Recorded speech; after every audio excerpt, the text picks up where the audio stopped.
ADRA menggelar pertemuan bersama dengan para pemangku kepentingan untuk diskusi bersama dan pembelajaran terkait COVID-19.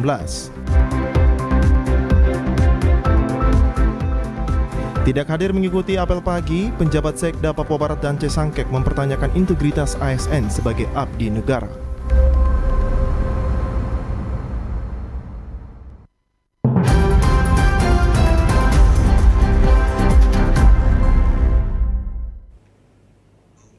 Selamat petang saudara, berita Papua Barat hari ini kembali hadir menjumpai Anda, edisi Senin 19 Desember 2022. Sejumlah informasi dari daerah di Papua Barat akan kami hadirkan untuk Anda. Bersama saya Susan Mampioper, inilah Papua Barat hari ini selengkapnya.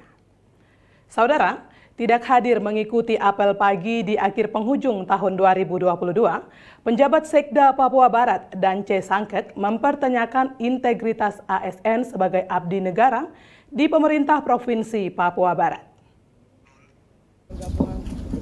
Senin 19 Desember 2022 pada apel gabungan yang dilaksanakan di lingkup pemerintah Provinsi Papua Barat, ASN yang hadir ditegur keras oleh penjabat Sekda Papua Barat dikarenakan jumlah kehadiran pegawai negeri sipil dan juga P3K serta pimpinan OPD yang hadir sangat rendah. Dari pantauan media, jumlah pimpinan OPD yang hadir hanya 7 orang, yaitu Kepala Inspektorat, Kepala Dinas Pertanahan dan Lingkungan Hidup, Kepala Dinas Kependudukan dan Catatan Sipil, Kepala Biro Kesejahteraan Rakyat, Kepala Dinas Pendidikan dan Kepala Dinas Kearsipan dan Perpustakaan. Penjabat Sekda Papua Barat dan C. Sangkek dalam arahannya dengan tegas mengatakan, untuk pemimpin OPD ada 48 orang, yang hadir hanya 7 orang. Libur Natal masih 6 hari lagi. Ditegaskan saat ini di tanah Papua sedang diperhatikan oleh pemerintah nasional.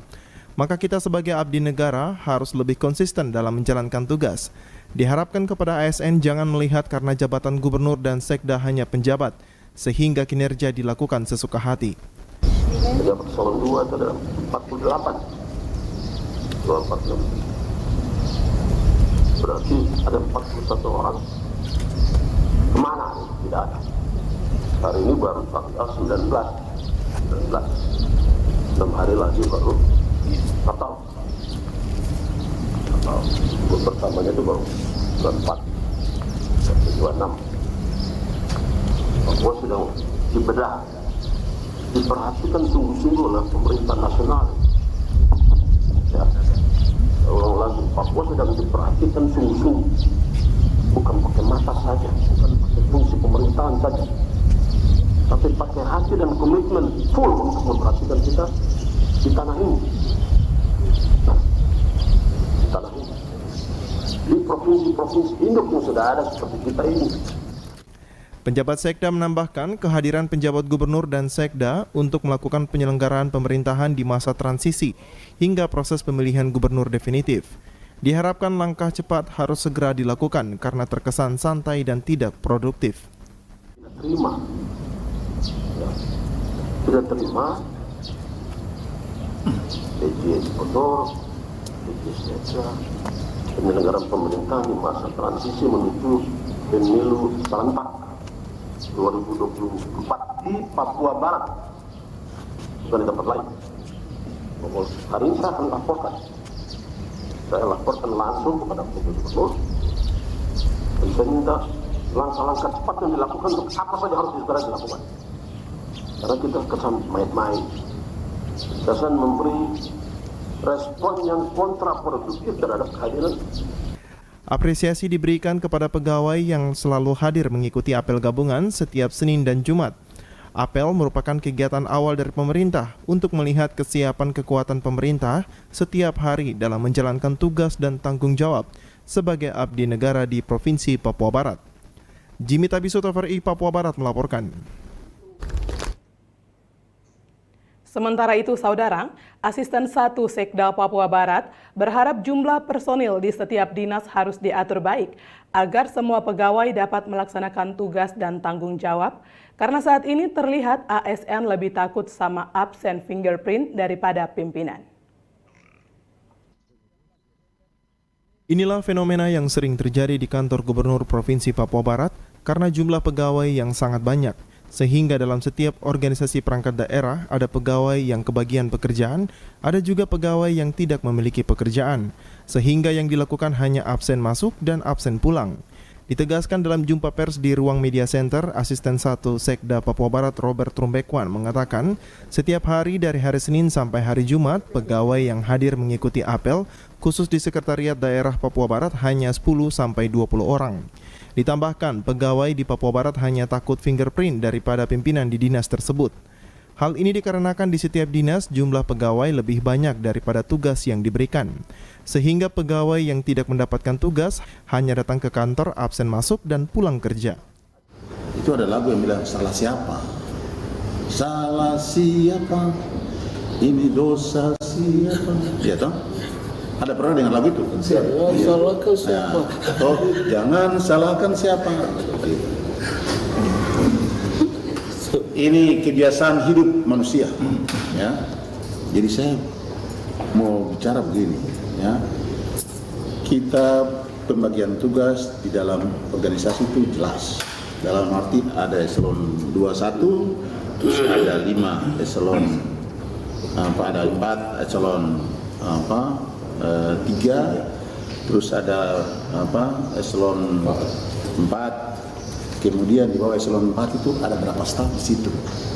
Disesuaikan dengan formula formasi beban tugas yang dia mau kerjakan. Ya toh? Supaya kelebihan ini jangan jadi racun di dalam. Supaya beban tugas ini satu orang dia bertanggung jawab dengan dia petugas itu sampai dengan dia mati di situ. Ya. Tapi kalau satu seksi baru dia punya aparat banyak, dia tidak bisa membagikan tugas habis, yang lain dapat, yang lain tidak. Yang tidak ini yang bersikap tinggal di luar, dia tidak mau ribet dengan tugas yang ada di kantor. Tiap bulan datang tanda tangan, tiap datang dia lebih menghargai fingerprint daripada kepala kantor atau kepala dinas. Di sini kan hanya takut itu mesin ini saja, ya toh? Karena di dalam mesin ini ada uang, gitu. Untuk saat ini, sanksi bagi ASN di Provinsi Papua Barat yang melanggar kode etik seperti malas masuk absen belum pernah ditindak pada sidang kode etik. Ditegaskan disiplin dari diri kita dan evaluasi harus dilakukan dari tingkat atas hingga pegawai yang paling rendah. Untuk segera ditindaklanjuti. Tetapi sampai dengan saat ini kamu udah pernah dengar ada pegawai di Provinsi Papua Barat ini yang kena sanksi, dipecat tidak dengan hormat karena malas kerja? Ada? Salah siapa? Asisten 1 Sekda Papua Barat berharap setiap OPD yang kelebihan pegawai dapat dipindahkan ke daerah pemekaran yang baru dan pemerintah provinsi dapat mengurangi penerimaan pegawai yang pindah ke provinsi. Jimmy Tabisu, TVRI Papua Barat melaporkan. Saudara, kita beralih ke informasi lain. ADRA menggelar pertemuan bersama dengan para pemangku kepentingan untuk diskusi bersama dan pembelajaran terkait dengan respon penanganan pandemi COVID-19 di Provinsi Papua Barat. Upaya untuk meningkatkan kepentingan bersama dan pembelajaran terkait respon penanganan pandemi COVID-19 Adventist Development and Relief Agency International atau ADRA menggelar pertemuan dengan Dinas Kesehatan Papua Barat dan pihak terkait kesehatan yang berlangsung Senin 19 Desember 2022. Program Direktur ADRA Pusat Carlo Purba mengatakan apa yang bisa dilakukan ADRA bersama-sama dengan para pemangku kesehatan dan tokoh masyarakat, tokoh adat dan pihak terkait untuk belajar bersama pada masa pandemi COVID-19 kemarin. Sehingga ke depan apabila terjadi kasus COVID-19 khususnya di Papua Barat, pihaknya bisa jauh lebih siap dalam menghadapi varian virus baru. Untuk belajar bersama apa yang kita lalui selama pandemi ini, apa yang kita bisa berbagikan bersama-sama, kita belajar bersama-sama, sehingga ke depan kalau terjadi lagi hal seperti ini, kita jauh lebih siap.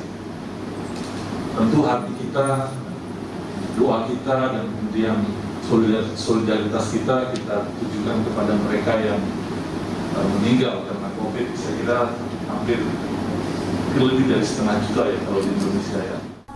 Project Officer ADRA Pusat, Gracia Wenas menyebutkan Adventist Development and Relief Agency International ADRA telah membuka cabang di 34 kota dan 7 provinsi di Indonesia.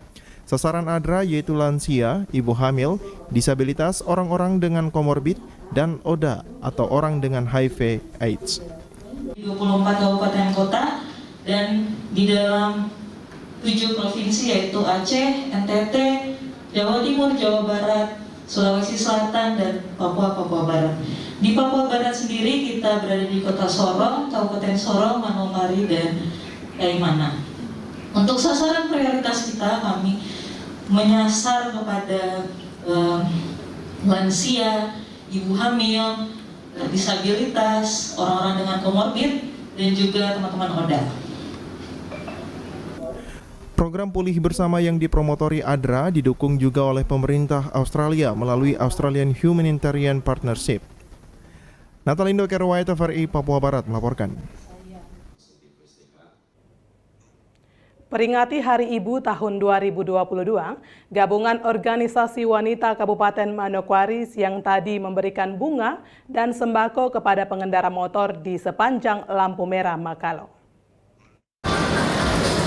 Hari Ibu ke-94 tahun 2022 yang jatuh pada tanggal 22 Desember, puluhan ibu-ibu gabungan dari organisasi wanita GOW Kabupaten Manokwari yang menggunakan baju berwarna merah Senin siang menggelar aksi simpatik pembagian bunga kepada para kaum ibu.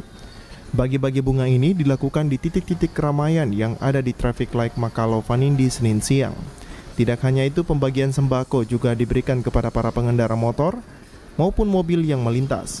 Dalam rangka Hari Ibu yang ke-94 tahun 2022, kami dari Gabungan Organisasi Wanita GOW Kabupaten Manokwari mengadakan kegiatan pembagian sembako dan bunga kepada sasarannya kepada ibu-ibu yang ada di Kabupaten Manokwari.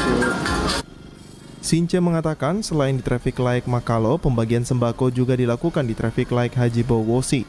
Sekaligus setelah kegiatan ini dirangkaikan dengan penukaran kado oleh anggota di gedung GOW yang berada di Kompleks Bumi Marina Amban. Titik sasarannya tadi di Makalo, lampu merah Haji Bau, sama di lampu merah Haji Bau sama di Makalo, lampu merah Makalo. Natalindo Kerwai, TVRI Papua Barat melaporkan.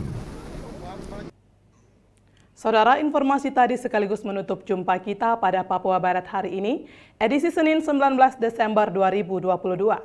Mewakili seluruh kerabat kerja yang bertugas, saya Susan Mampioper undur diri dari hadapan Anda. Terima kasih atas kebersamaan Anda dan sampai jumpa.